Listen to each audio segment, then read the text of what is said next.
Dans cet exercice, on voit tout de suite que l'on peut répondre à la question 2 en utilisant la technique de l'arc-moitié appliquée à cette quantité-là. Par conséquent, il y a peu de chances que l'on calcule ce produit-là en simplifiant cette quantité-là par la technique de l'arc-moitié. Il nous faut donc trouver autre chose pour calculer ce produit-là. On peut voir ce produit-là comme le produit des racines de ce polynôme-là qui est directement lié à la valeur du coefficient constant dans ce polynôme-là. Et pour avoir la valeur du coefficient constant dans ce polynôme-là, on va en rechercher la forme développée. On reconnaît ici les racines énièmes de l'unité distinctes de 1.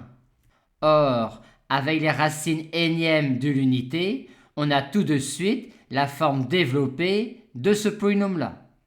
On en déduit alors la forme développée de ce polynôme-là après simplification par x-1 de part et d'autre dans cette égalité-là.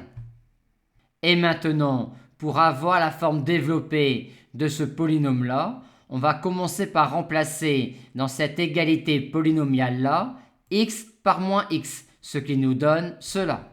Puis on va maintenant y remplacer x par x-1, ce qui nous donne cela. Et en égalisant dans cette égalité polynomiale-là le terme constant obtenu en remplaçant x par 0 dans cette égalité-là, on obtient tout de suite que ce produit-là est égal à n. Ensuite, on a déjà répondu à la question 2. Et pour répondre à la question 3, il suffit d'effectuer le produit de ces termes-là pour k allant de 1 à n-1, ce qui nous donne cela, vu la réponse à la question 1. D'où on déduit le produit pour k allant de 1 à n-1 de ces termes-là en appliquant le module à cette égalité-là.